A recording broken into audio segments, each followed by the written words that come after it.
for emphasis. I got it. Yeah, okay. So, yeah, that's one thing we really pound on the table about here.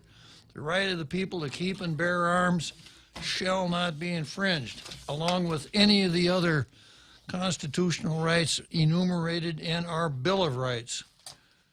So I don't have a squib on the Second Amendment today.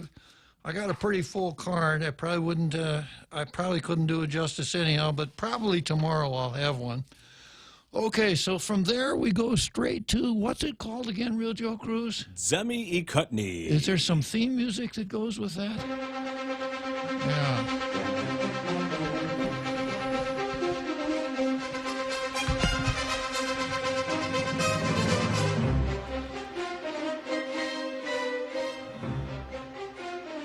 Now, that's the one. So, Demi Cutney is that portion of the program where I take my blue pencil out of my case here, and I hope it's in my case. Yeah, it's right next to my copy of the Constitution. I take my blue pencil here and go through the editorials. I look for errors in grammar, usage, facts, legal theories, political theories, etc. And having done so, I pronounce a verdict as to which of the two was the better. And having done that, I take my blue pencil and inscribe a blue star on the face of that editorial. And as I mentioned before, careers have risen and fallen on the award of that blue star. You know, editorial writers, writers' futures ride on the award of that blue star.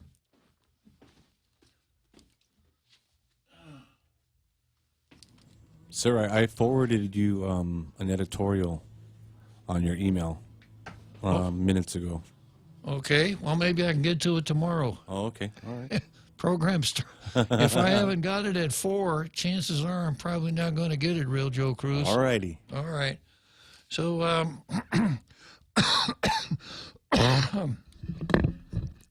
with no further ado, I'm going to take a look at the Daily News editorial for today. And fasten your seatbelt, Real Joe Cruz. Today, the Pacific Daily News has a local editorial. Yeah, a home-cooked editorial, one that came, that did not come from Gannett News Service, USA Today, or any place else. That's not much of an editorial, but it's better than a poke in the eye with a sharp stick, right? And it's a kudos to the GFA. Now, I have to admit that I don't know what the GFA even is, but I guess they're doing something to deserve kudos from the Daily News. The recently completed unified soccer season, capped by a jamboree held Saturday morning at the GFA National Training Center, is a testament to Guam Football Association's commitment to bringing soccer to all of those on the island who want to play. So I guess GFA must stand for Guam Football Association.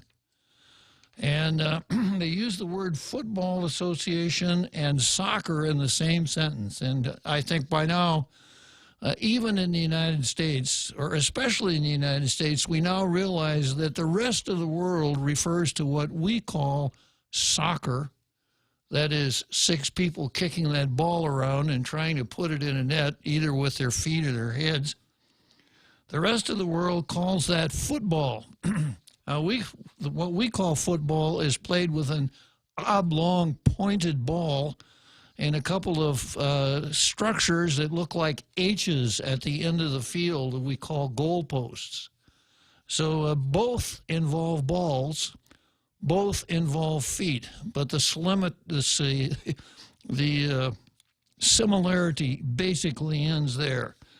So when you see the word Guam, the initials Guam Football Association, don't look for shoulder pads and a helmet and a kickoff tee or an oblong ball with points. What they're talking about is soccer. And the editorial goes on to say the Soccer Federation has a host of leagues that run throughout the year with a variety of youth divisions, different levels of men's and women's leagues, different levels of men's and women. How could that be? How could they have a separate league for men and women? First of all, how would they know the difference? True. Right? True. Yeah, I don't know, boy. These guys are kind of out of tune with the times. Men's and women's leagues. All right. National teams on youth and adult levels, as well as a soccer academy to develop young players. Quote, we still have so much more to do to give back to the community that has supported us and continues to support us, said Tina Sangill, GFA president. As you were, Tino Sangill, GFA president. But I suppose nowadays we have to really guard against assuming that someone whose name ends in O is what we used to call a man, and someone whose name ends in A is what we used to call a woman. Real Joe Cruz? Yes, sir. Yeah. We're just better off referring to everybody as they. So I suppose I could read this and say, we still have much more to give to the community that has supported us and continued to support us, said they, Sangill, GFA president. He notes the organization donates footballs and equipment to schools, youth clubs, and other organizations, and will soon embark on a Football for Schools program. Hundreds of athletes, coaches, families, volunteers, and supporters turned up for the Jamboree. For years, we have looked into creating a partnership with Special Olympics Guam and providing more opportunities for our community. And I'm filled with emotion that the partnership has come to fruition this year, culminating in Saturday's Jamboree, Sangill, they said. We look forward to continue work with Special Olympics Guam to expand this event in years to come. The Guam Football Association has honored an annual AFC Dream Asia Awards at AFC, as you were, was honored at the annual AFC Dream Asia Awards at AFC House in Malaysia, October 30, and the AFC Social Responsibility Member Association of the Year aspiring category. Now there's a group for you, right? The AFC Social Responsibility Member Association aspiring category. Social responsibility. The award is a testament to GFA's commitment to the forward development of the community through the sport of football and its efforts in providing new and ongoing opportunities for community members over the years, Sangill said. Besides United Soccer, the association worked closely with Harvest House to organize a soccer carnival for foster kids during Camp Tanituhan, partnered with the Guam Police Department and its Fade Away from Violence event for at-risk kids, and worked with the Department of Youth Affairs on pop-up futsal with Hadza Youth Center. We commend the Guam Football Association for its successful efforts and commitment to our community. Wow. Now, there's a real hard-hitting, edgy editorial, right? I knew you were going to say that, Yeah, sir. boy, I mean, that one, you got to really you got to just hang on tight while they take you through the ruffles and flourishes of that one, right? I felt that. Yeah, okay, and then here's the Post. The Post comes dragging in with something like this. The public deserves timely updates on delay of public health services. For at least a couple of days, thousands of Guam residents who rely on the Supplemental Nutrition and Assistance Program and the cash portion of their welfare benefits couldn't access these lifelines. The electrical fire at the Department of Public Health and Social Services the night Tropical Storm Camry passed hampered the department's ability to request the timely processing of these benefits so that those who rely on the program can get food to eat and cash for essentials on time. The far-reaching impact of the fire was released to the public bit by bit. Release, first day, there was a fire. Press release, second day, the fire occurred in Manilo. Press release, third day, the fire occurred at the Department of Public Health and Social Services in Manilo. Press release, fourth day, some services ordinarily provided in Manilo won't be provided in Manilo. By the time you get down to day 15, you'll know where to go to get a copy of your birth certificate. Bit by bit, as it were. As the information came out, it exposed public health's. Now, I don't know anybody named Public Health. Do you? I do not, sir. Yeah, have you ever met anyone named I have not. No.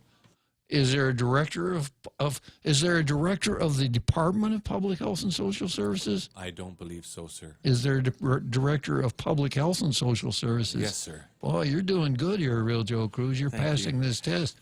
Do you know the name of the director of Public Health and Social Services? I do not, sir. It's Linda DeNorsi. Yeah. Okay. All right. It exposed public health's lack of an effective backup system to ensure important records that affect health and welfare of many aren't compromised in the event of an emergency. On November 26, fire broke out at Public Health's main building in Manilo. On November 27, the governor's office announced a declaration of emergency that sparsely described the need to find office space for the department and allow the department to utilize up to 200. What's the difference between utilizing something and using it, Real Joe Cruz? Nothing, sir. No difference at all. I don't think so. Yeah. If you were writing an editorial, which one do you think you should use?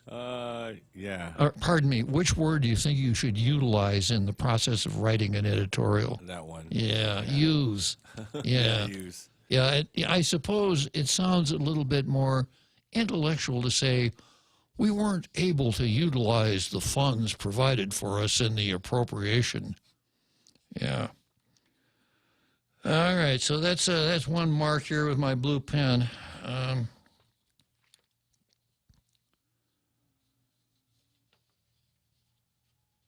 To allow the department to utilize up to $250,000 from the GovGuam's main purse general fund for needs associated with the relocation.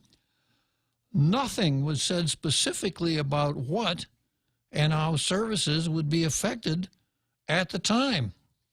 On November 28, a new update was shared. The Office of Vital Statistics could issue only 2019 documents, and the application and issuance of documents were being moved. The site to apply for marriage, birth, and death records had to be relocated. The Office of Vital Statistics is now temporarily located in the DPHSS Division of Senior Citizens in Castle Mall at 130 University Lane, which is the road leading to the university in Manila. Authorizations related to the Medicaid and medically indigent programs are temporarily located at the DPHSS Division of Public Welfare Bureau of Healthcare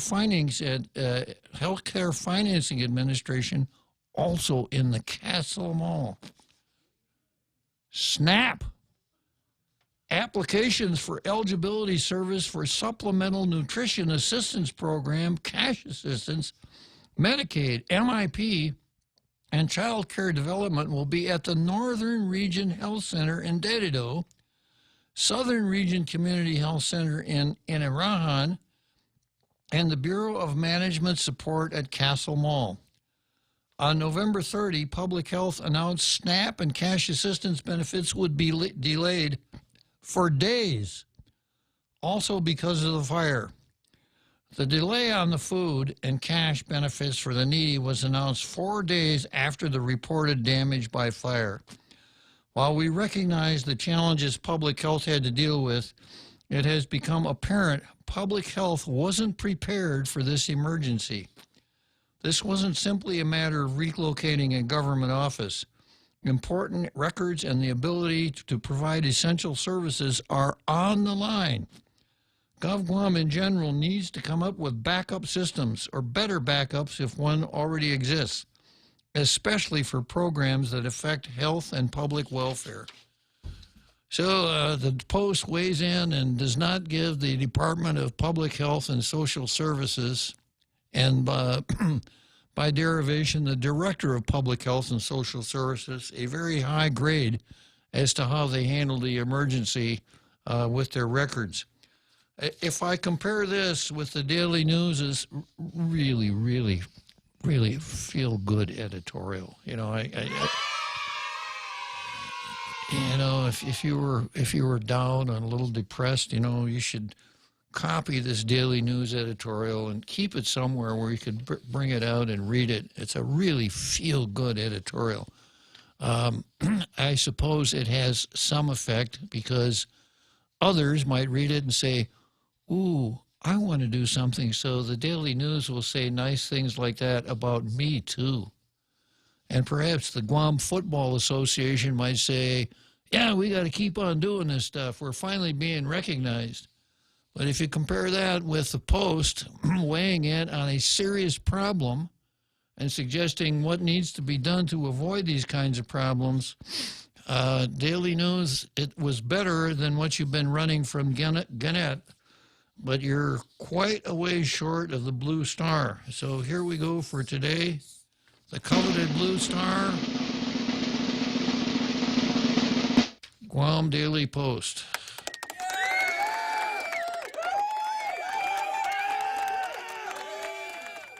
This brings the score to 157 for the Post, 55 for the Daily News. Candid News 1. And as I mentioned yesterday, you better watch out, Daily News, or give them enough time, and Candid News is going to have more blue stars than you do, as you very seldom try. Okay, so from there, we go to the card.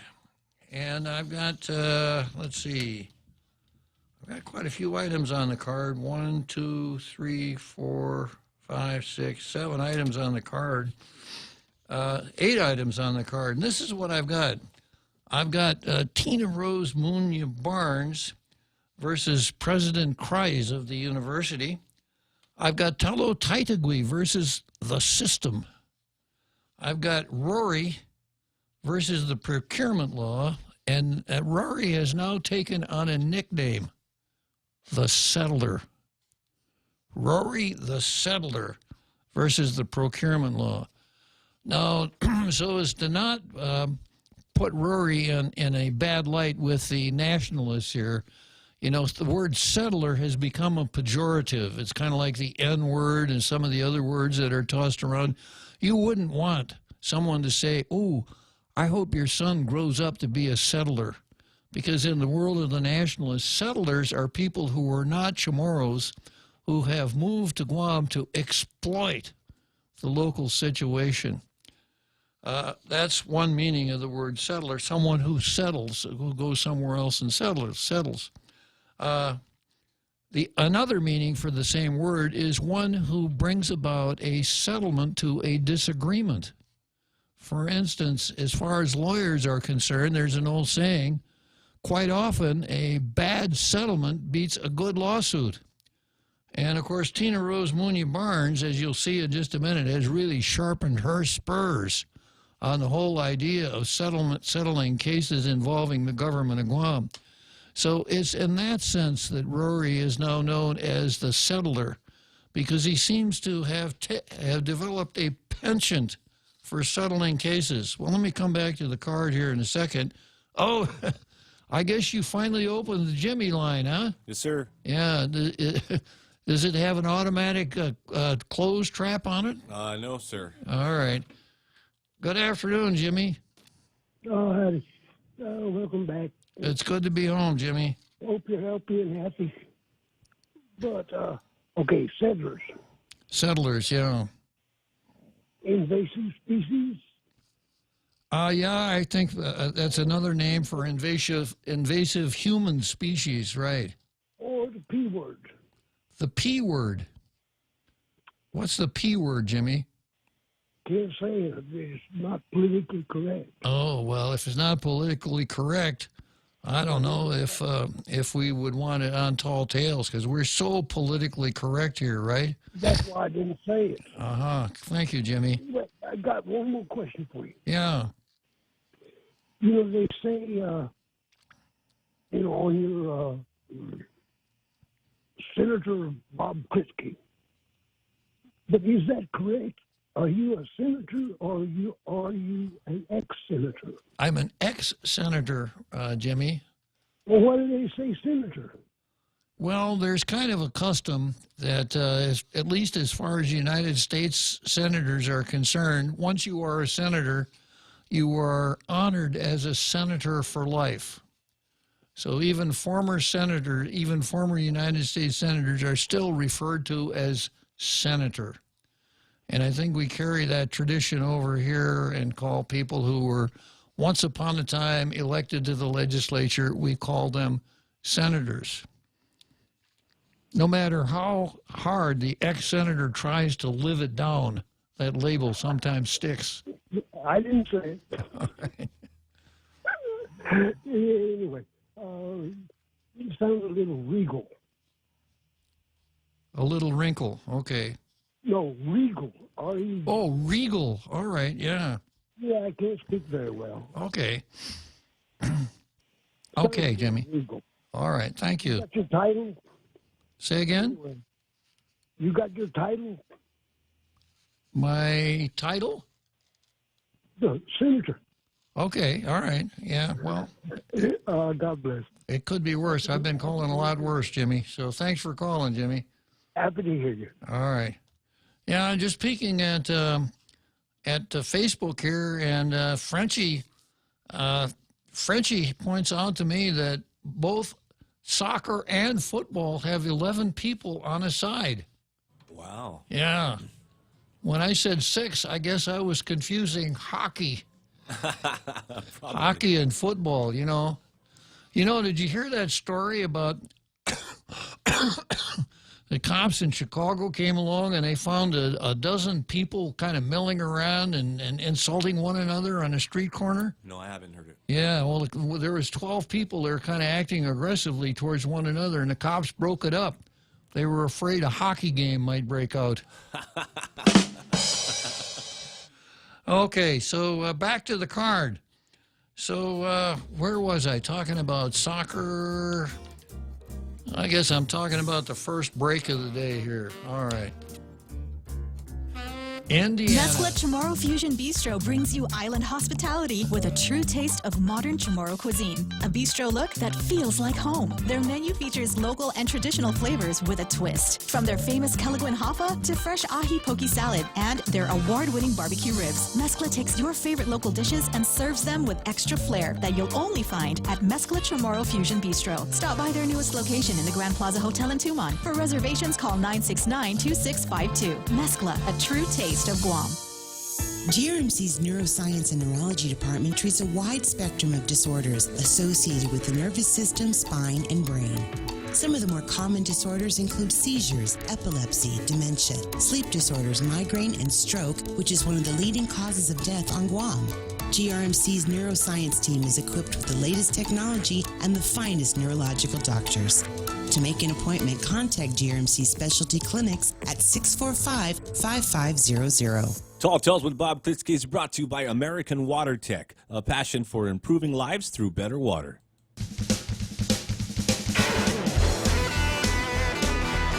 And now, back to Tall Tales with Bob Klitzkie, the one radio show politicians don't want you to listen to. Call now, 888-TALK. That's 888-8255. Yeah, so I keep threatening to tell you what's on the card today, but I never quite get to it. So we're starting out here with an item that was on the card yesterday called Barnes versus Judge Munson. It is relisted today, but it's Barnes versus President Kreis. And then next we have Tello versus the System. Oh, and I did mention this. Rory the Settler versus the Procurement Law. Joe San Augustine versus Carlo Branch. Andre Bainham returns to the airwaves here. Andre Bainham versus Joe San Augustine, Pido, and Tina Rose Munya Barnes. And then I've got DOE versus Sports. And I hope I can do a better job with DOE versus Sports than I did with the 6 people on a soccer team. And then we've got U.S. versus China, which is one of our commenters asked me to expound upon a little bit. I've got a little bit more on that. And then I haven't gotten to it yet, but it's a very interesting item on the card. Antonio Gramsci versus Y'all. And yesterday when Michael Knight was filling in for the real Joe Cruz, we had the opportunity to use the word y'all fairly frequently. And I don't know if y'all consider that part of your vocabulary or not, real Joe Cruz. We do. Did y'all have a good time without me? Yeah. So I use it myself. I guess I have a reason to use it because I grew up in southern Wisconsin, about 20 miles from the Illinois state line. I see. Yeah, so the folks up there and, in places like Wausau or Superior or something like that considered my part of Wisconsin as the banana belt. So, but it's a very useful word because English, unlike Chamorro, doesn't inflect for the second person plural. So, if I'm talking to you, I'm talking to you, right? If there are several people in the booth there and I'm talking to you, you know that. But if I say, you should bring your book with you tomorrow, you don't know if that's one person or two. Southerners fix that by saying y'all. But I have to confess, I don't understand all of the rules for using y'all. Once upon a time, I asked a Southerner, well, if you're talking to more than one person, do you use y'all? And the person said, no. Well, what do you use? All y'all. But I'm not from Texas, or I'm not a Southerner, so I probably should just leave you. I should leave y'all alone, right? Okay, so starting out with Burns versus yesterday it was Burns versus Judge Munson, and Burns is somewhat upset with President Thomas Kreis. Would he be able to use the Tom line, real Joe Cruz? I believe so, sir. Yeah, well, make sure the Tom line is open in case Thomas Kreis wants to call here, right? Okay, sir. Yeah, she said that Thomas Kreis should have furnished her the gory details of the university settlement with Ron McNinch on what McNinch alleged was a discrimination complaint.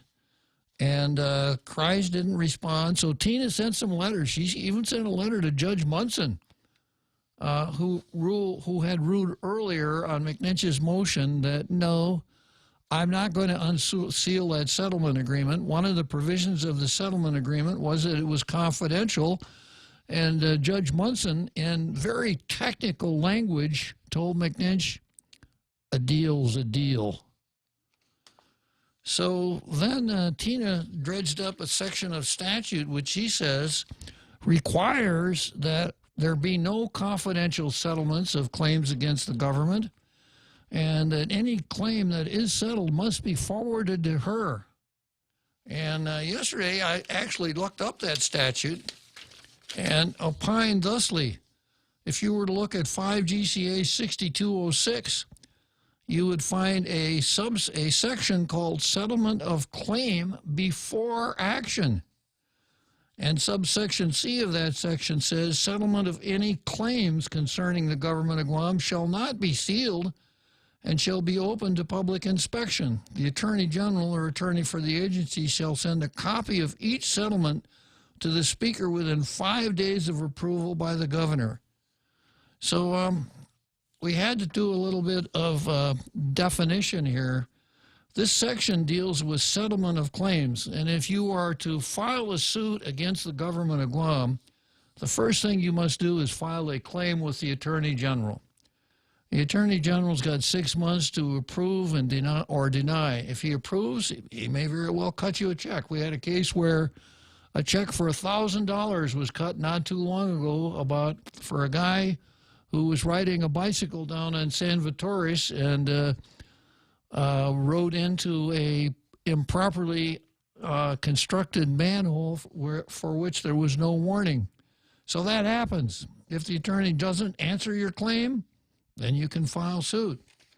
But when we talk about settlement of claims, that's what we're talking about, something that happens before a lawsuit is filed. A claim must be processed before a lawsuit can be filed. Once a lawsuit is filed, then it is what I refer to as an action, and it's no longer a claim. So the section that Dina so dutifully quoted doesn't pertain to lawsuits. And then President Kreis goes me one better and points out something that's even more obvious. He said, this is the story that just came out for the Daily News here this afternoon. Kreis, law doesn't require UOG to disclose settlement.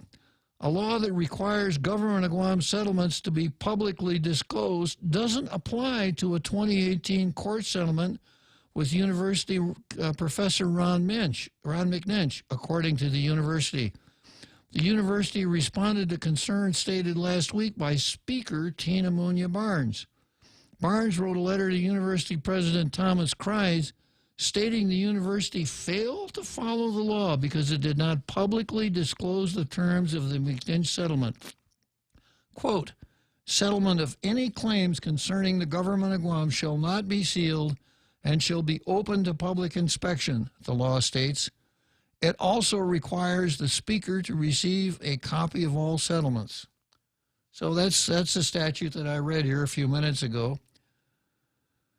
The provisions the Speaker cited are part of the Government Claims Act, which has been on the books since 1956 and was revised in 1983.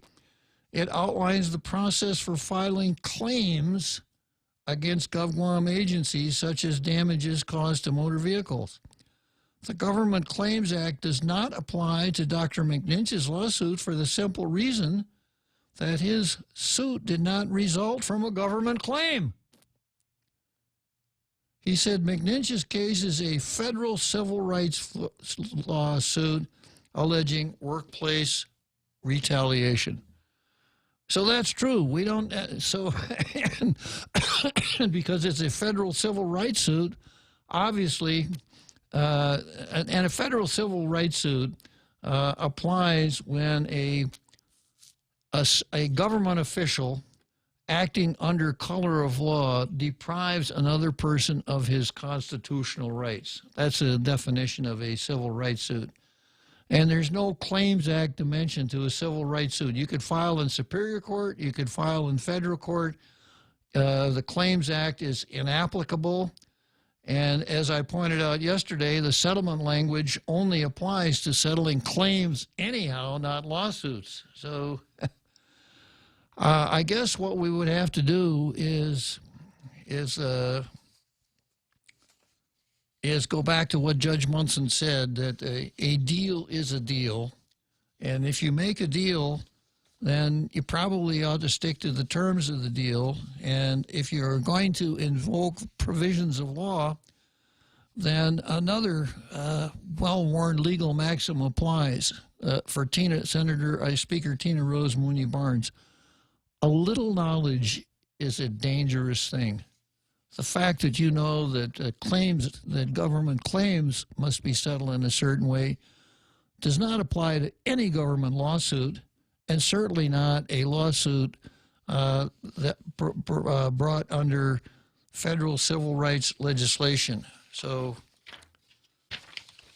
I think that's probably the last we'll see of this story, but maybe not. We'll have to see. Okay, next on the calendar here, we have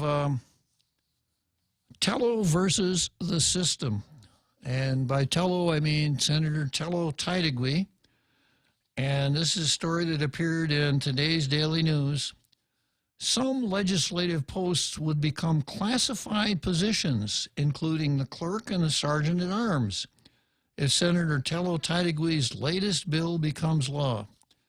Taitigui said Bill 256 seeks to ensure the responsibilities of those occupying critical positions in the legislature aren't disrupted or compromised due to political pressure. Political pressure in the legislature? In the immortal words of Inspector Reno, I'm shocked. Gambling in Casablanca? I'm shocked.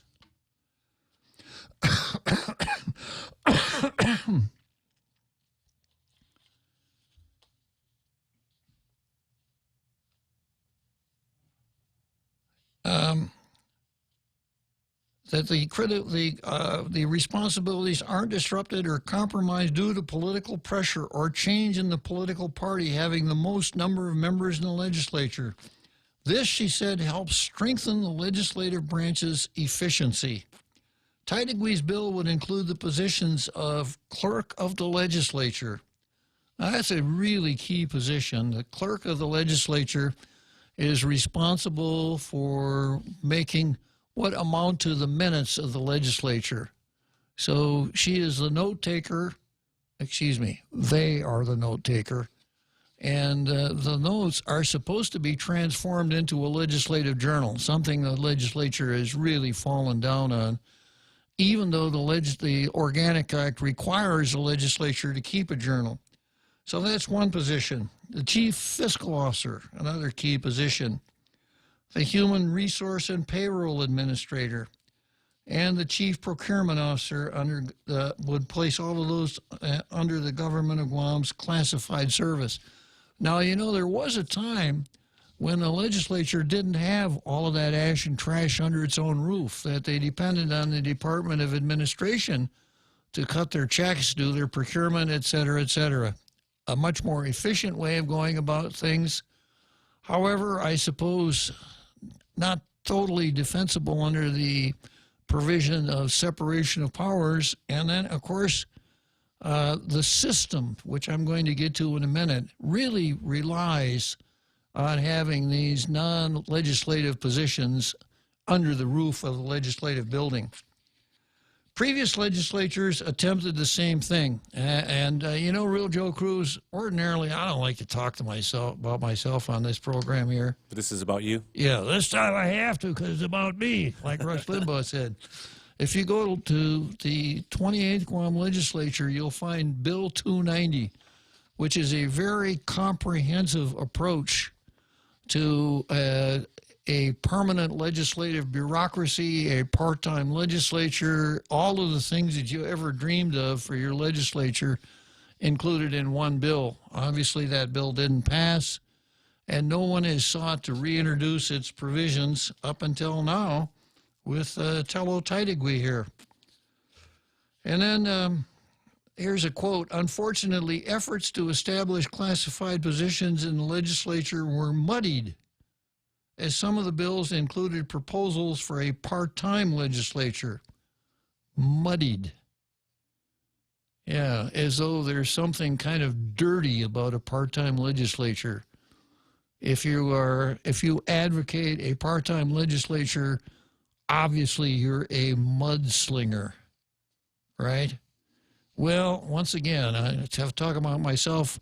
I plead guilty. I'm a mudslinger. I have made the prediction that our government will never change and get back to an efficient, effective government that provides basic services in accordance with the rule of law on at least a break-even basis, so long as we have professional politicians in the legislature. And right now, apparently, that's all we have, are professional politicians.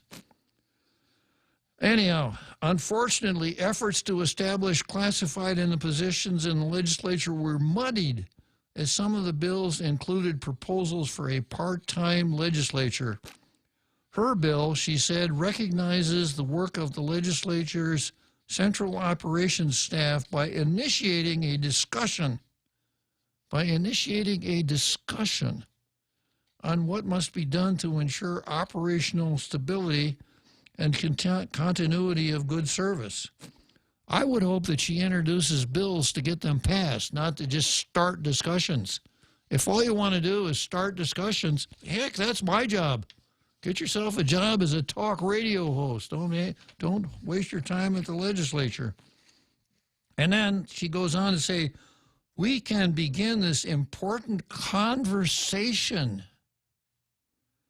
by acknowledging that the management of legislative records, protocol, finance, human resources, payroll, procurement of goods and services are fundamental to keeping this legislature running efficiently, Senator Teitigui said. Yeah, so I have her bill 256 here, and of course it's got the obligatory statement of legislative findings, which could be recast into editorials for the Daily News after looking at what we saw today in the Daily News. And, of course, she commits one of the fundamental errors. She winds up with the obligatory separability clause. But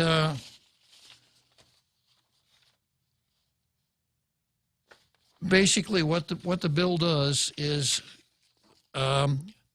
redefine classified employees to include those positions within the definition of classified employees. Right now, legislative employees are classified as are listed as unclassified employees, and then establish a means for disciplining these classified employees. You know, classified employees are not at-will employees; they can only be fired for cause.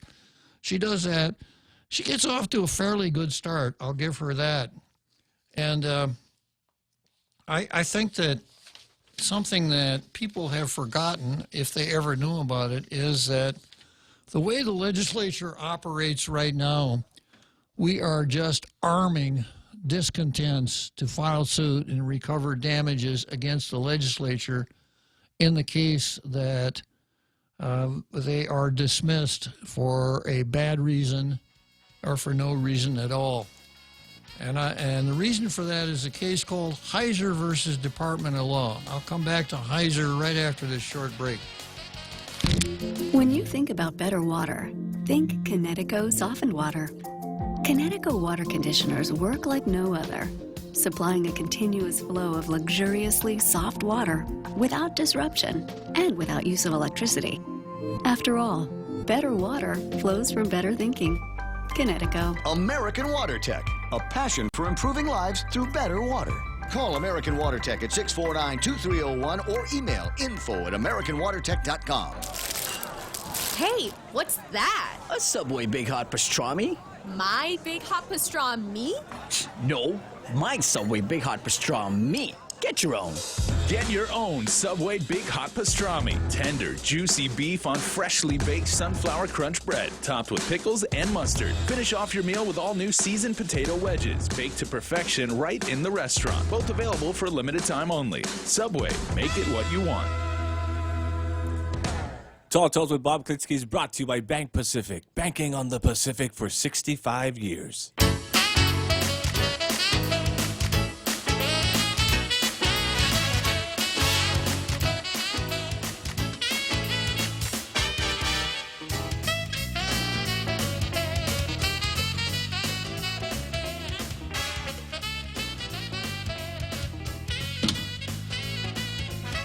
Okay, so I'm looking at the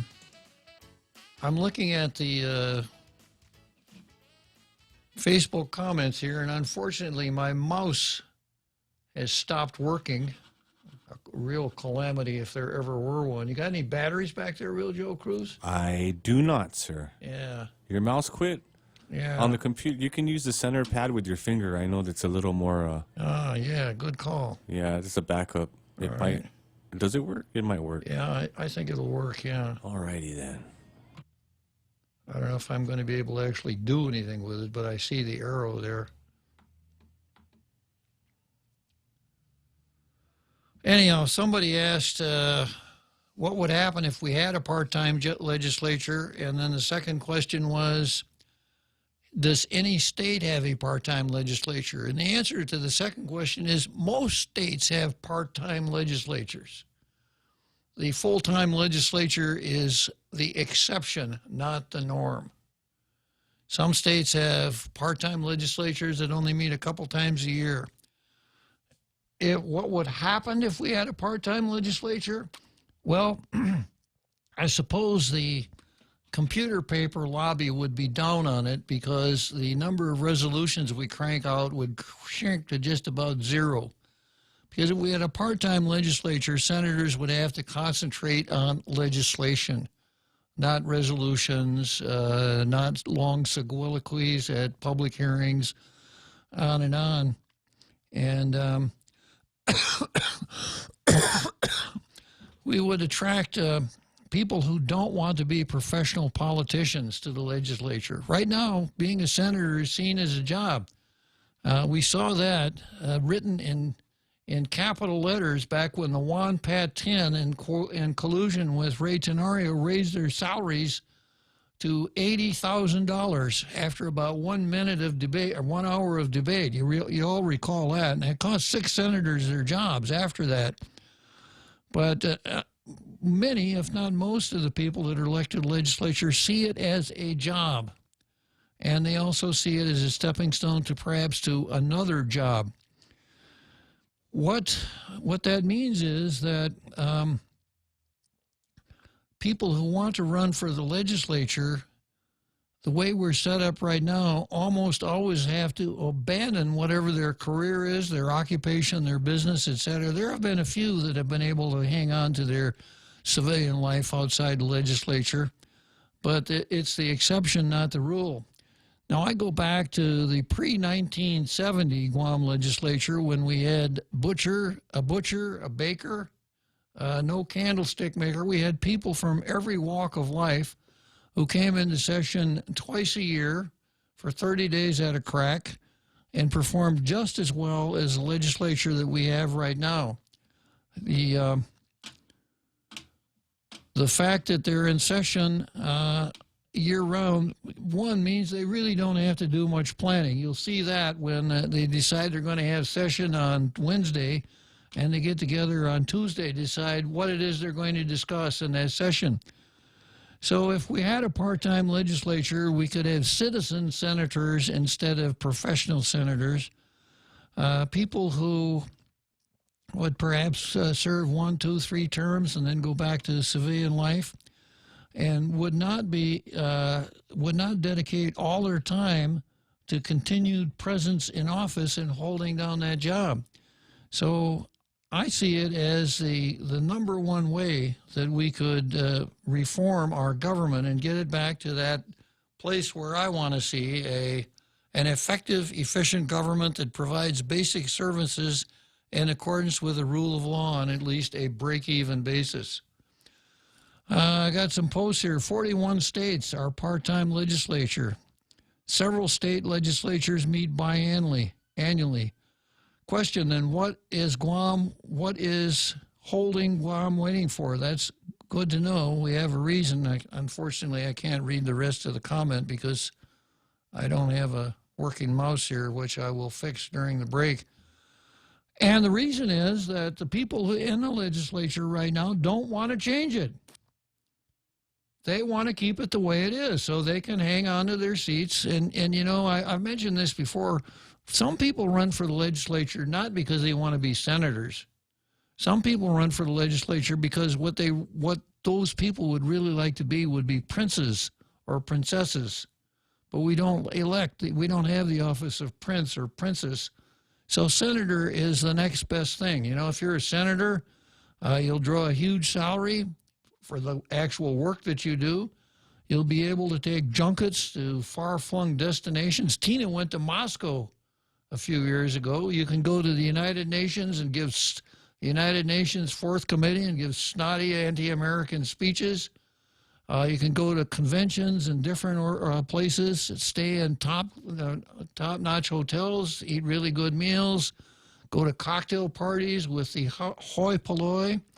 Back here on the island, you could go to any number of social events and walk in 15 minutes late so that you can't make a grand entrance if you're on time. Walk in 15 minutes late and be sure that whatever is going on will be called to a stop so that the MC can say, oh, and now I want to take this opportunity to welcome Senator Smucker-Huckowitz. Thank you for coming, Senator Smucker-Huckowitz. A large round of applause. Really a lot of ego fluffing goes into this whole thing of being a senator. The fancy offices, we've had senators that spent $3,000 a month on an office. The large staffs. When Lulian Guerrero was a senator, at one time she had 12 employees. She had so many employees she couldn't fit them all into her office, so she farmed out 2 of them to village mayors. So if you're a senator, you can have your own chauffeur, your own manservant, your own maidservant, your own footman. I've seen senators attend outdoor events where it was raining and be shielded by an umbrella bearer so that that senator didn't get wet. So what's holding us up here is that those who have it don't want to let it go. They want to stay with it. Some see it as a ticket to higher office. Some see it as something that they just want to hang on to as long as they can. I'm going to take a short break, see if I can get a battery for my mouse, and we'll come back to Tello versus the system.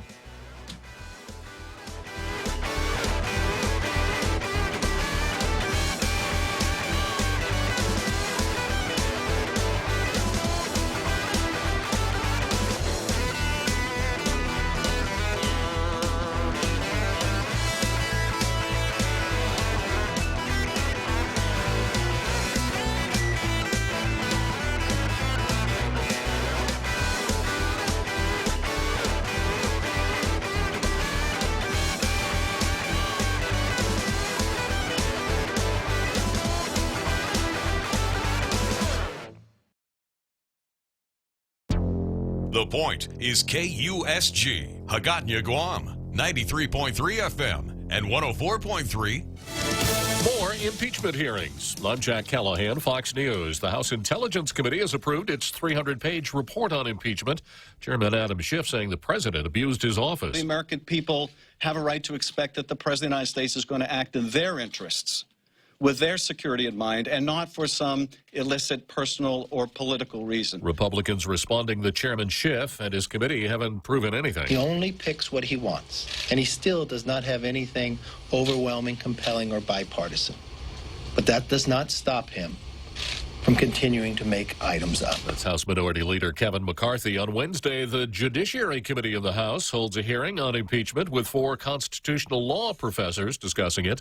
The timing of the impeachment efforts are apparently changing. There was talk of a possible vote in the House on impeachment in just a couple of weeks. However, a senior member of House Speaker Nancy Pelosi's team tells Fox that they believe the vote is too complex to do before Christmas. But ultimately, it's up to Speaker Pelosi. Fox's Lauren Blanchard in Washington. There's one less Democrat running for president. California Senator Kamala Harris telling supporters she can't afford to go on. I'm not a billionaire. I can't fund my own campaign. And as the campaign has gone on, it has become harder and harder to raise the money we need to compete. President Trump tweeting, "Too bad, we'll miss you, Kamala." Senator Harris responding in kind, tweeting, "Don't worry, Mr. President, I'll see you at your trial."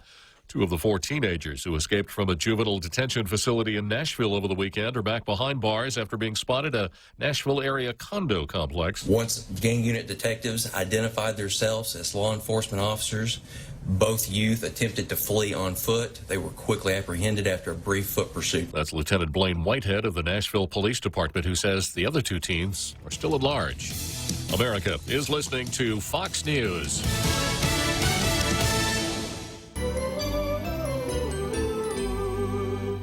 Ever notice how that one perfect holiday gift is just out of reach?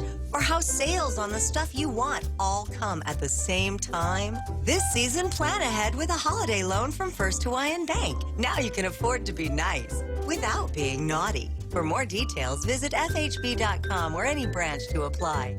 Additional restrictions apply. First Hawaiian Bank, member FDIC, equal housing lender.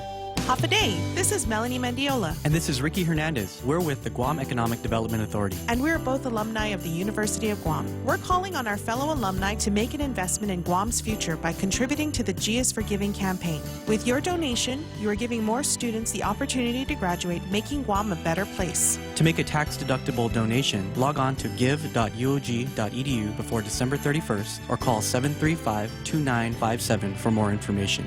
Viva UOG!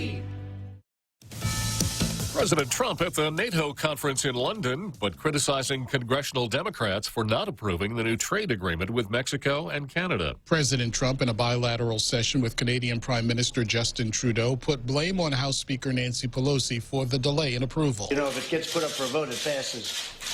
But so far, she hasn't decided to do that. It's up to her. He says the USMCA far outclasses the NAFTA agreement now in place. But if there's no vote, Congress runs the risk of alienating Canada and Mexico. They'll get tired, and the Prime Minister will get tired. He'll say, look, let's forget this deal. And I could understand it if you did. Speaker Pelosi said this week there are still enforcement issues with USMCA that stand in the way of Congress voting it through. Gernal Scott, Fox News. The Department of Homeland Security is considering new rules that would require all travelers, including American citizens, be photographed as they enter or leave the country. It's part of an identification system that would use facial recognition technology. Massachusetts Senator Ed Markey already saying he'll introduce legislation to try and block that plan. There's more information about a school shooting that took place in suburban Milwaukee on Monday. Police say a 17-year-old student pointed a pellet gun at another student who then went to the school's resource officer. The SRO at Waukesha South did a great job responding immediately to the information and was able to remove many students from harm's way. Police Chief Russell Jack, who says the student aimed his gun at officers who fired at him, injuring him. They say he had another weapon on him. Charges are expected to be filed. As for a motive, police say he was angry at the other student involved. Down day on Wall Street on Tuesday, the Dow dropping 280 points, NASDAQ losing 47. The S&P 500 closed 20 points lower. Asian stocks are also trading lower, but Dow futures are ahead slightly. I'm Jack Callahan. This is Fox News. Chili's 2 for $25 is back. Start with an appetizer to share. Then choose 2 entrees like our mouth-watering Old Timer with cheeseburger or the Cajun chicken pasta, grilled chicken with penne and Alfredo sauce, and chili spices. Feeling extra? Upgrade to a personal fajita or our famous half-rack ribs. Bring a friend or a date to Chili's and get 2 entrees for $25. Located on the 2nd floor of Tumon Sands Plaza. Chili's. More life happens here. The holiday season is here, and it gives us pause to reflect on the abundance of 2019 and to express our gratitude for Guam, the island we call home, and to all Guamanians. Our team here at Security Title is proud of the work we do to support ourselves and our families, to serve and care for our customers, and to give back to our community. May this season of joy and the new year bring happiness, good health, and prosperity to you and yours. Merry Christmas from all of us at Security Title. Tall Tales with Bob Klitzkie is brought to you by Bank Pacific, banking on the Pacific for 65 years.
Wow, what a beautiful halftime show. Beautiful halftime show there, Bob. Beautiful halftime show. Oh, we finished the halftime show? Yeah, it was beautiful. Oh, well, I'm glad you kept an eye on it for me, Real Joe Cruz. You know, I was busy. Availing myself of the full-service shop here at the Point. You know, I got a new battery for my mouse. Nice. I stapled something together. Sweet. Yeah, so I guess I ought to get back to talk radio, huh? There you go. Yeah, so we're talking about part-time legislature, and let me just go through some of the comments here that came in on that subject. Perhaps, in the total scheme of things, one of the most important things that we could talk about is a part-time legislature. And let's see, I've got Frenchie Frenchie pointing out that not knowing how many people are on a soccer team is a typical cheesehead mistake. I think probably is one of Frenchie's more charitable days, but he's certainly correct on that one. Tom Van Engen says that, let's see here.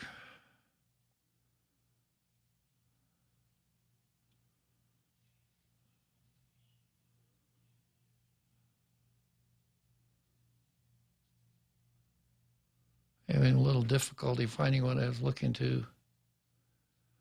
Yeah, it was Gus Castro Jasongas. What would happen to our government if the legislative branch is part-time? Is there any state legislative branch running part-time? And what would happen? Our government would run a whole lot more efficiently, I think, if the legislature were part-time. And then a couple of people later on answered the question about part-time, one of whom is Tom Van Engen, who says the Minnesota legislature was part-time when I was a state representative in the mid-'90s. I have not heard it has changed since. Ken Leon Guerrero says 41 states are part-time legislature. Ken goes on to say several state legislatures meet biannually. I never know what biannually and biennially mean. Does biannually mean every 2 years or twice a year? There is an answer to that, but I have to confess that I don't know what it is. I'm going to have to get my blue pencil out and mark my hand or something for not knowing that. Ken says, let's see. Then Gus says, and what is holding Guam? What is Guam waiting for? And I think I explained that a little bit before the break.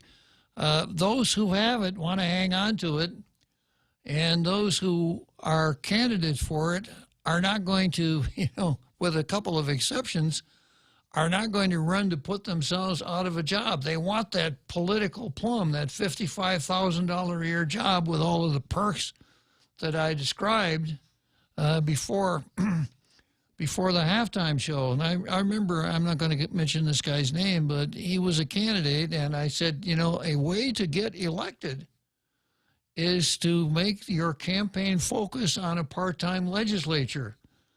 And without going into all the details, he'd rather run and lose and not go for the part-time legislature than campaign on the basis of a part-time legislature and win. So that's kind of what we're up against here, this idea that, I want to hang on to that. And then, unfortunately, I think it's subsiding a little bit, but the feeling here in our island is that, if you really want to be successful, a real mark of success, he was a senator, or he could be elected senator, as though that's the only measure of success that a person could have in our community. So perhaps we are seeing the senators as something other than what the design of the government would cause us to believe they are for. It's not a form of, it shouldn't be a form of nobility. Okay, so Jimmy wants to chime in again. Go ahead, Jimmy.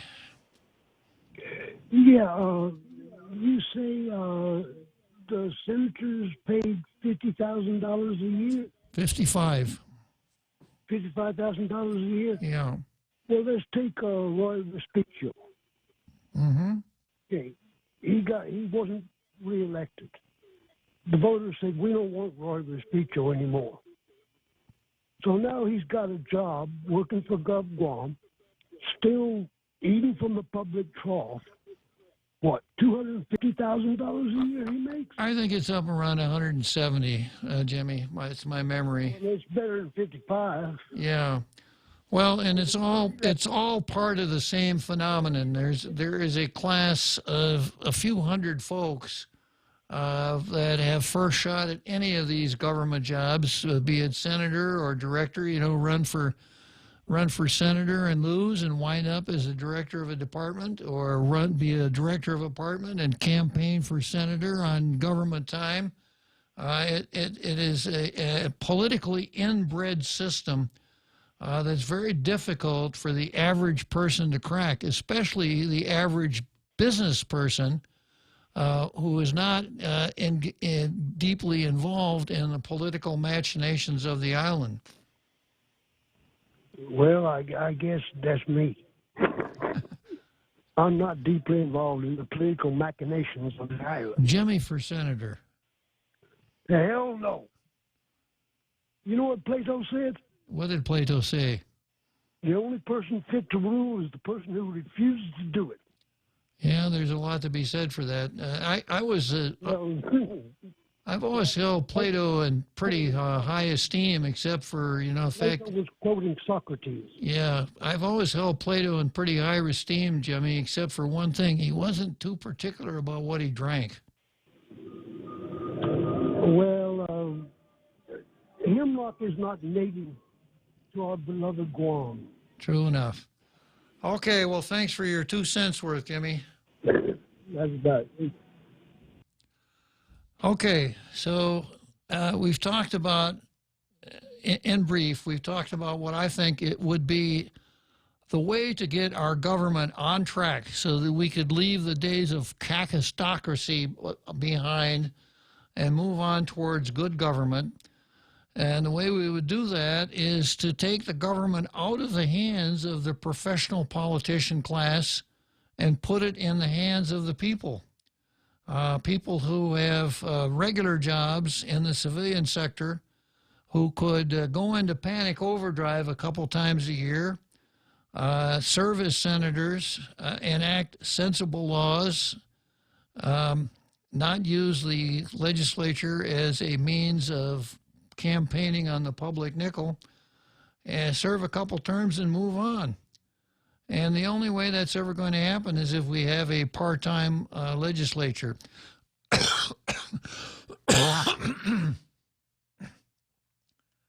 Ken Leon Guerrero points out that if we had a part-time legislature, we wouldn't have 259 bills, 58 laws, and 256 resolutions so far this year. Especially the resolutions. I figure it must cost us, you and me, it must cost us somewhere around $100 for every one of those resolutions. And I suspect that the Guam Football Association, now that they've gotten this good editorial, senators will be tripping over themselves to give the Guam Football Association a resolution. So when you take into consideration the labor cost of preparing those things, the fancy paper that's used, all the other costs, plus the cost of having a flock of senators present the resolutions, they ain't free. Okay, so Tello has made a start in this direction, because one of the things that a part-time legislature would require would be a real staff, so that bills would be drafted by professionals. There'd be professional researchers, and all of the things that are common to the rest of the government, like a finance officer and all these other things, would be classified. If we had that, then a senator could concern himself with enacting laws, not all the rest of the stuff that goes with it. But I got a feeling I know what he's going to say, but let me get Kellis into this conversation. Good afternoon, Kellis. Good afternoon, sir. Something that I was just thinking about, I know that, like, for example, when I got out of the military, I couldn't get a job in the federal government for, I think it was like 2 years or something like that. And I know, like, when Madeline got out of Congress, she wasn't supposed to work within the federal or whatnot for a couple of years. So how come we can go back and forth with on the state level? You know what I mean? On the local level? Yeah. You know, you can lose your job as a senator, come in as a director, you know, like the very next day almost. And then while you're a director, you can run for Senate and then become a senator. And the guy that you just, you know, was out of his, you know what I'm saying? They just go from senator to director and back and forth. Yeah, it's a small club. And the answer to your question is the Organic Act has a provision that says that no person who is a senator can take a job in the government that was created during his time in the legislature or a job for which the salary or emoluments were increased. So that's one prohibition. The other one, the other statutory provision says you can't lobby the legislature for a year after you're out. But there's no prohibition like, you know, a Rory situation going from ex-senator to director down at the commercial port. Of course, Rory did have a 2-year hiatus there, but it does happen. Tom Atta goes from senator to director at the airport at triple his senatorial salary. So that what I don't understand is if they put a law and said that you had to wait 2 years before you can get it, I think we'd get more people out of the club into the government. Yeah, it's very true. But of course, in order to do that, the people who would be in the club have to vote for it. Yeah, the people who would really want to take advantage of something like that would be the ones who, and that's why I say we have to have the legislature run by the people, not by the political class, because there's very little willingness to really reform anything amongst the members of the political class because they're already there. Why change? Well, I put it on the local people because they keep voting in the same people out of habit, I think, more than anything else. You know, I don't think that a lot of the people that are voting realize what is going on in the legislature. They're just voting because it's I recognize, this guy's a Leon Guerrero, or this guy's, uncle's cousin is my nephew's, brother. You know what I mean? I think politics has very little to do with the politics in Guam. It's more the Nyao and the family and the familia than anything else. Well, if we were talking 20 years ago, Kellis, I'd say you're absolutely right. I don't think it's quite that way now. I think what counts now is name recognition. There are senators who screw up royally but get their names in the paper all the time, and I think people say, well, he must be doing his job because he's on TV a lot, he's in the newspaper a lot. And then the other thing is that there are very seldom any real choices. There haven't been very many credible candidates who come along and say, hey, vote for me, because if you vote for me, I'm going to upset the apple cart. Everybody else runs on a platform of, you can make sure that you vote for me, and the apple cart's going to be safe, because I'm not going to do anything outrageous. So there aren't that many real choices. I think if the credible real choice came along, it would be a start. But the kind of people that would be tempted to do that, I think, are discouraged by the performance of each year's legislature. It's kind of like the story about the Washington Redskins. A lot of Native Americans have really objected to the name of that football team, Washington Redskins, because they don't want to be associated with a bunch of crooks like those people in Washington. That makes sense. Yeah, and it's kind of the same way with the legislature. Well, I remember they're saying, like, now, politicians are, like, nobody wants to be a politician. You know, they used to think in the old movies, you know, you look up to the elected officials. Now, you see, like in Chicago and stuff like that, and, you know, like here in Guam, a mayor that's in jail and is looking at running for re-election and whatnot, and is trying to get out so he can perform his job. You know, I just find it hard to conceive how people keep getting reelected. You know, that, you know, the mayor in, what was it, D.C. on video snorting coke. Marion Barry, yeah. Yes. Anything goes nowadays. Well, yeah, and that's kind of part of my card, if I ever get to it, talking about the left and neo-Marxism, because one of the aims of neo-Marxism is to destroy the society that we know, destroy all the institutions and cause us to doubt everything. And I think we're pretty close. Yeah, well, they're destroying marriage, they're destroying something I was watching the other day. They're saying that in the past year, a biological male just set 10 track records, you know, in the women's categories. Because, you know, he's running track and field, but he's a guy, and, you know, men are biologically stronger, etc. So he has set all the records in 1 year, broke all the records for the women's track team. Yeah, you know, I lost track of the article, but I had an article a couple months ago that commented on that phenomenon, and it referenced Florence Griffith Joyner. I don't know if you remember Florence Griffith Joyner. She was an Olympic dash girl. She was one of the fastest women to ever run the dashes, and she was a female. And they listed her times, and they showed that the average high school top-notch runner could beat Florence Griffith Joyner's times. Right.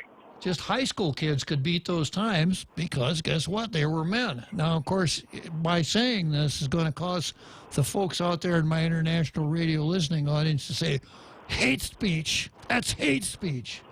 The fact that it's true doesn't make any difference. Yeah, I mean, no matter what, no matter what, if you were to take a drop of their blood and a blind study, you know, and just a drop of their blood, and you could tell them, you know, like their race, you could tell them their you know, sex, you can tell them the color of their eyes and everything. You know, it would not say, oh, this is a female. You know. So the other day I saw something, because I'm going to have to get off soon, but Dave Chappelle was doing something about, he says, what if he said that I'm Chinese? You know, would anyone believe him? Well, Rachel Dolezal would believe you, wouldn't she? She would. Mm-hmm. But, you know, it's like, I saw someone saying, you know, like, if I decided that I'm, you know, like, I'm actually 16 right now, no one will believe me, even if I feel 16 or 18. You know, no one's going to believe that I'm 18 years old, you know. Well, it just goes to show you, Kellis, that the world has got a lot of catching up to do. Facts are not important. Science is not important. It's feelings that count.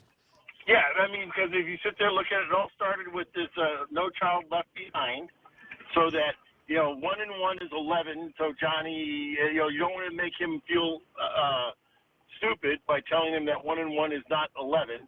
So you pass him. You pass. So now when, you know, by this No Child Left Behind, no one can accelerate. You know, you can't, you know, everyone has to go at the slowest student. And even though the student cannot read, write, or spell his own name, he's going to graduate from high school. Well, I hear what you're saying. I would, my theory is that it all started with the Frankfurt School back in the early 1920s. That's the birthplace of neo-Marxism, and they are successful perhaps beyond their wildest dreams, where, you know, marriage doesn't mean a man and a woman, and the family doesn't mean mother, father, and children, and all of the other destructive things that we have bought into so quickly and so blindly. Well, I'm glad that I grew up when I grew up, etc. The fact that, I had a mother and a father, all these things that now it is unheard of. I've been coming up on my 34th anniversary for marriage, and people can't understand, why. Why are you still married to that person? Why haven't you got another one or a third one? Especially now where everyone has, on like 3 marriages and like 5 associations and children by all these different people. Yeah, and now, it's rare to see 2 kids that are, brother, full brother and sister. I'll be a half brother to this one and a half brother to that one, and they might not be related to each other, type thing. Well, It makes no sense. the neo-Marxist would tell you that the family is intimidation, coercion, and the patriarchy of the family is what destroys true freedom. So the family is the enemy of true freedom. I'll get into that a little later on in the program, or maybe tomorrow. Okay, I gotta go. Good for. But it was nice talking to you today. Same's here, Kellis. Thanks for calling, Kellis. So, yeah, we got a little off the subject there, but anyhow, the part-time legislature, as I see it, is one of the ways that we could really, probably the only way that our government will ever get straightened out. Now, I labeled this item on the card, Tello versus the system, and I'm going to spend a little time on that. Jimmy, I think Jimmy's card has been punched as many times as we're going to punch it today. So, Jimmy, hang on until tomorrow.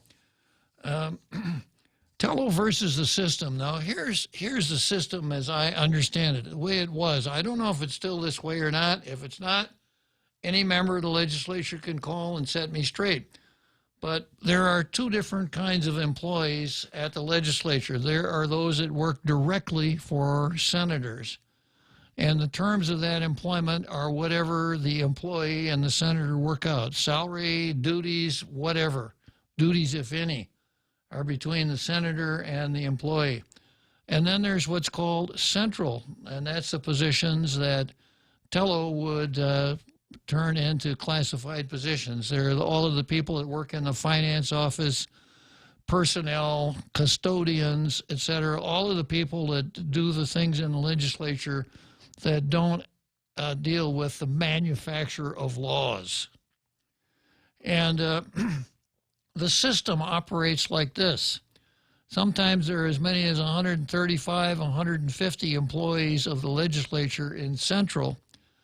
And the way those people are hired is this. They're hired in accordance with a drawing of lots. So a rough description of positions is written on pieces of paper.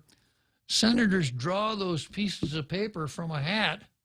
So if you were able to draw one of the positions, say in the clerk's office, then you could name the person, if you're a senator, you could name the person who fills that position. So one of the people that worked for you in your campaign winds up in that position. And in years past, at least, I don't know about now, but in years past, that's how almost all the positions in Central were filled in accordance with lot.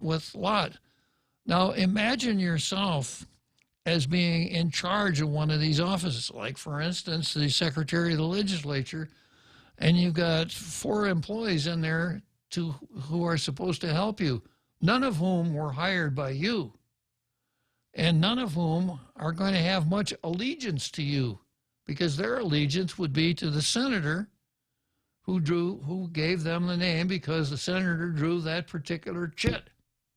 That's what I mean by Tello bucking the system. It's not an efficient system. It doesn't work very well, but of course it's all part of the political patronage process. Why would you want to be a senator if you couldn't name 3 or 4 positions in Central and give those to people who supported you in the campaign? Now, classification of everybody in the legislature would put an immediate end to that, to the great benefit of the legislature and to the people. Now, it may very well be that a senator needs a person that we could call a political employee, someone that the senator can have a confidential relationship with, because the senator would want someone who would politically support him. But when it comes to the janitor, the recording secretary, the bookkeepers, and all these other people, there shouldn't be a political dimension to those things. So I could understand a legislative structure that allowed a senator to have an unclassified employee working for him. But that should be the end of it. Now, I mentioned earlier that the current system that we have is arming. Okay, already I'm gonna have to put this on hold again until after the 7th inning stretch. Make wish lists come true this holiday season with Coast 360. For a limited time, get 1% off your personal loan rate when you apply by December 31st, 2019. Loans up to $50,000 with flexible terms and no application fees. Apply online or at any member center. Terms and conditions apply. See print ad or Coast360FCU.com for details. May your holidays be merry and bright with Coast 360 Federal Credit Union. Together, we thrive. The Extra Point with Jerry Roberts of Guam Training every morning on The Ray Gibson Show. If you're looking to move up in 2020, put your ears to the radio. I'm Jerry Roberts, and at 7:20 a.m. on The Ray Gibson Show, we'll have part 2 of our series on how to stand out and be noticed. You can find daily transcripts of The Extra Point at GuamTraining.com. Tune in every weekday morning at 7:20 for The Extra Point with Jerry Roberts. Brought to you by Guahan Insurance Services and First Hawaiian Bank on 93.3 The Point. Tall Tales with Bob Klitzkie is brought to you by Mescla. Try their featured special for December. Kalua pork and cabbage, slow roasted smoke-laced pork, shredded and sautéed with onions and cabbage, served with steamed rice and lomi lomi salmon. Try it today. Available in Agotnya and in Tumon at the Grand Plaza Hotel. For reservations, please call 969-2652.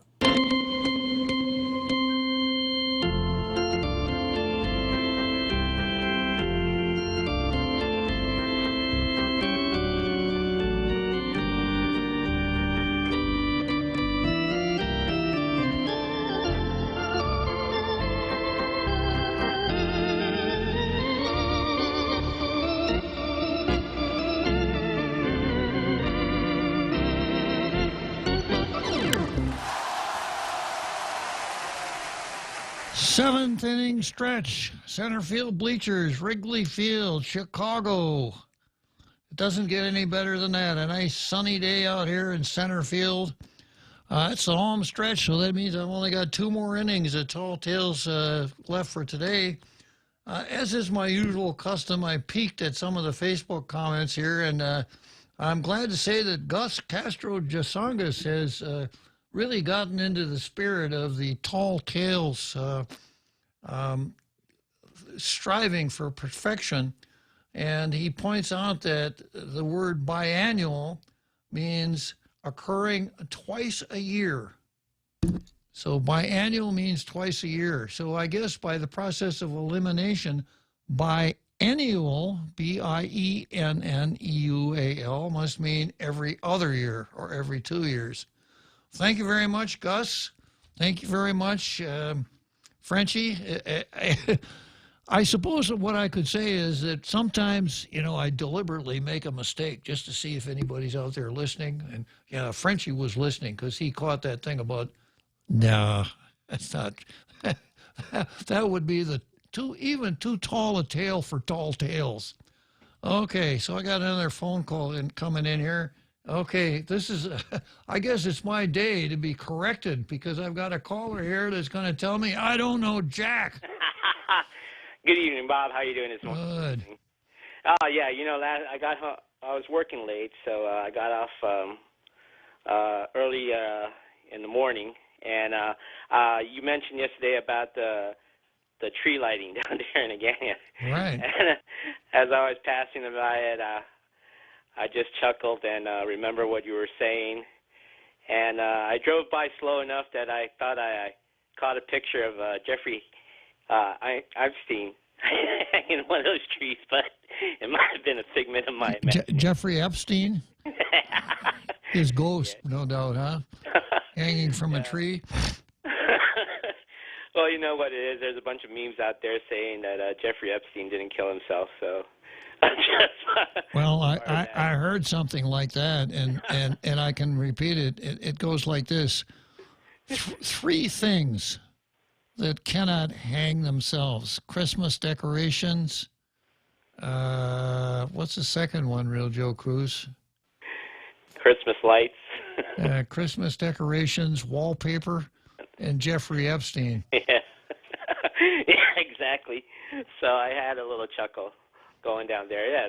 But anyways, I called because I'm not to be argumentative or anything, but not to be argumentative.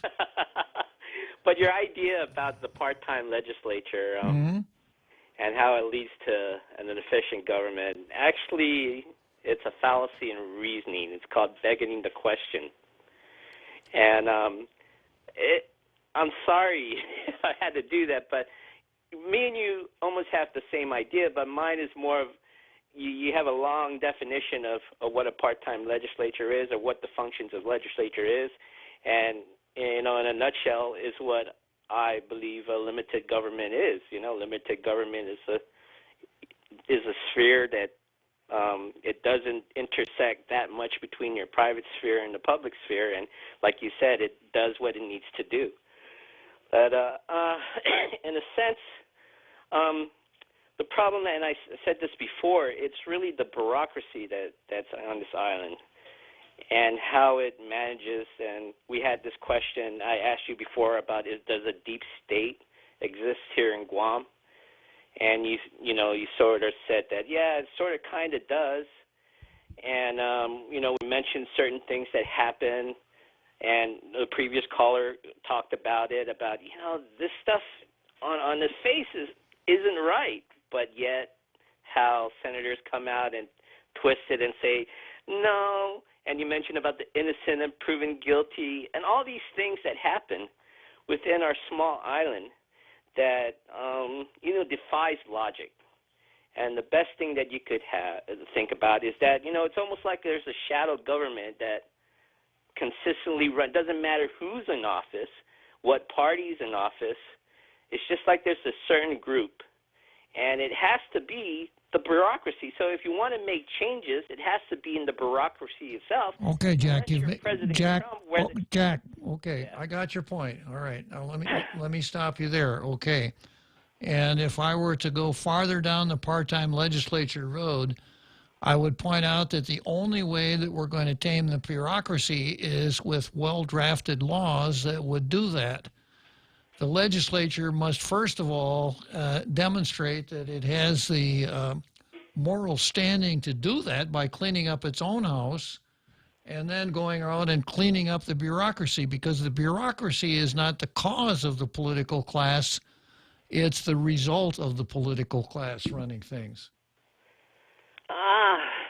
And second, Jack, I want to know where I was guilty of the logical fallacy of begging the question. Where you said that, if you had a part-time legislature, ergo, it leads to a more efficient government.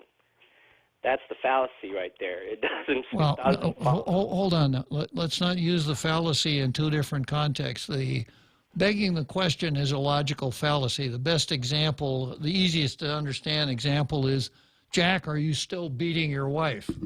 Because in order for you to answer that, you have to, in a sense, acquiesce to something that has not been proven. So my logical fallacy is that by saying that a part-time legislature would make our government run better?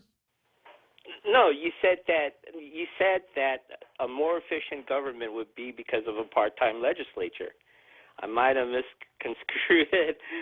Okay, so you could disagree with the conclusion, Jack.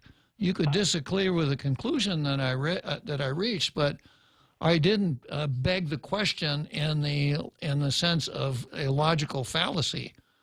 I beg to differ, because you're using the terms and it's been argued, and I don't agree with this. You said like 40% of the legislature or 40 states have part-time legislatures. Ken Leon Guerrero said 31.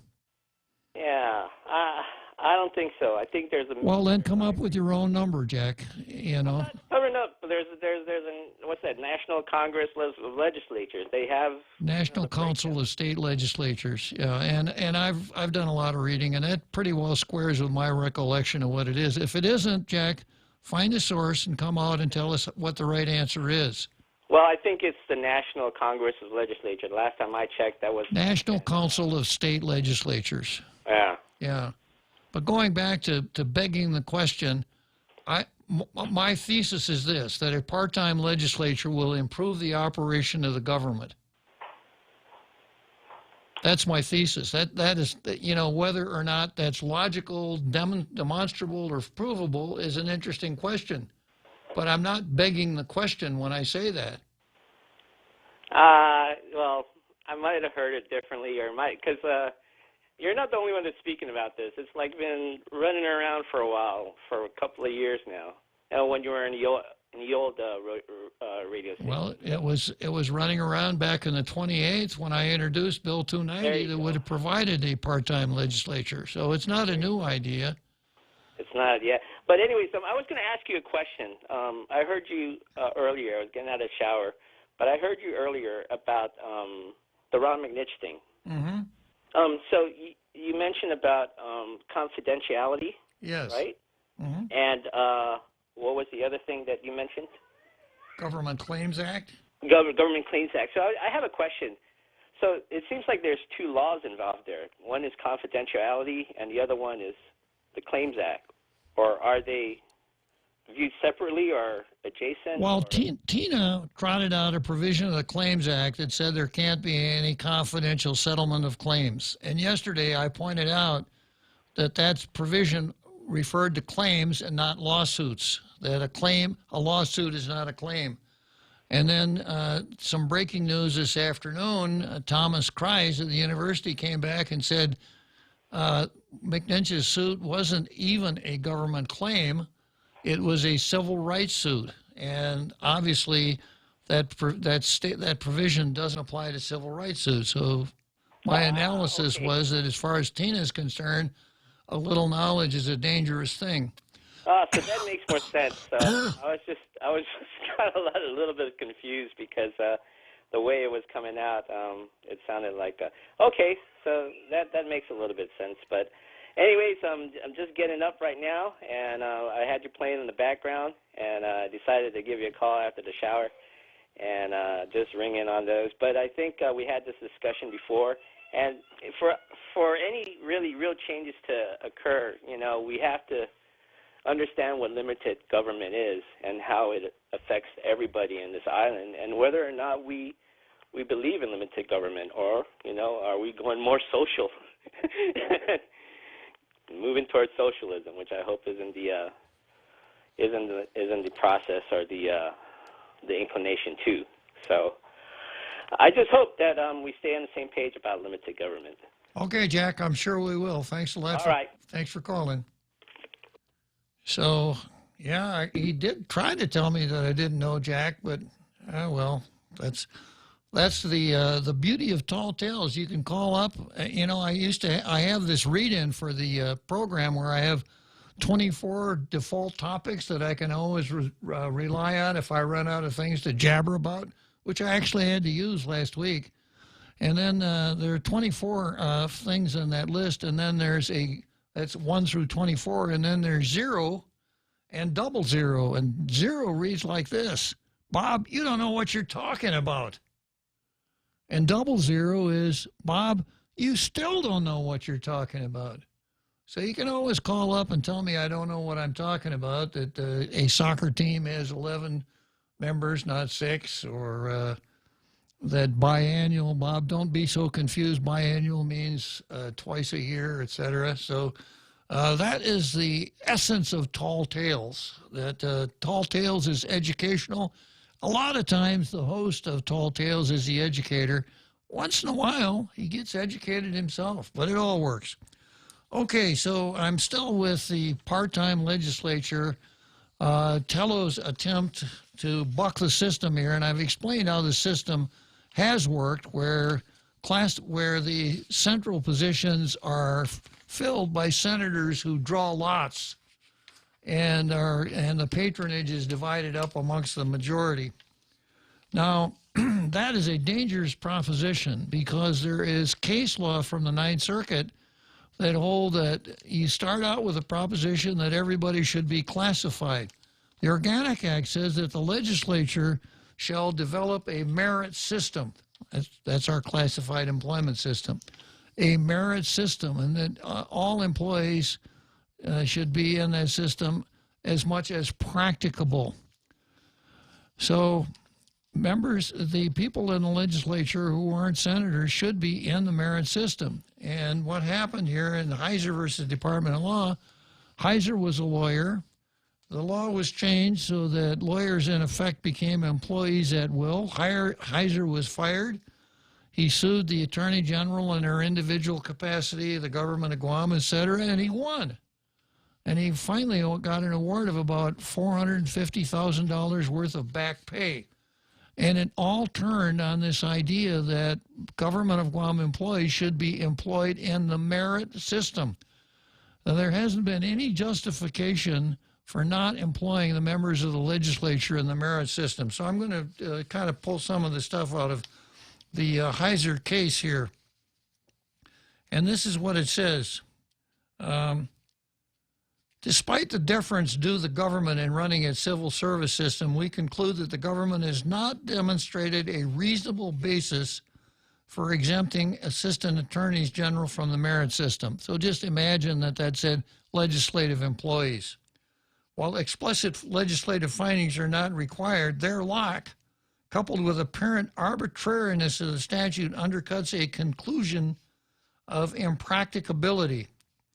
Unlike the case with a general rational basis review, simply being able to posit a possible reason for the legislature's action is not enough. In other words, the fact that legislative employees are not classified, if you could think of a good reason not to classify them, that won't work. The Organic Act says that a merit system shall be established and appointments shall be made in accordance with the system so far as practicable. I'm going to read that sentence again. The Organic Act says that a merit system shall be established and appointments shall be made in accordance with the system so far as practicable. Now, this is for the whole government. This isn't just for the executive branch. It's for the whole government. And all appointments should be in the merit system, in the classified system, as far as practicable. In order to exempt a category of employees from the merit system, there must be a reasonable basis to support a legislative determination of impracticability. Now, I'm going to stop here, and take a break. And before I do that, I'm going to tell you, like biannual and biennial, there's a difference between practical and practicable. Two different words with really different meanings. So let's go to the home stretch and I'll explain that. In life, we all have the ability to make a difference, to make an impact on someone's life. As we look around us, time never stops, but we are filled with endless moments of gratitude. The art of giving is incorporated in so many different ways. At Guam Gift Baskets, we want to be able to express your gratitude and love to those who you care about. Show your appreciation with a gift made with love this holiday season. Visit our website at guamgiftbaskets.com. See the smiles, touch their hearts, feel the experience. Here at APL, our core values give the company its heart and soul. Whether it's connecting your business with our global network through our newly enhanced service or investing our efforts into giving back to the community, APL is committed to serving you. We humbly honor the opportunity to find innovative solutions for you and your business. To learn more about our enhanced service, call 588-4651 or visit www.apl.com/Guam for more details. Tall Tales with Bob Klitzkie is brought to you by Bank Pacific, banking on the Pacific for 65 years.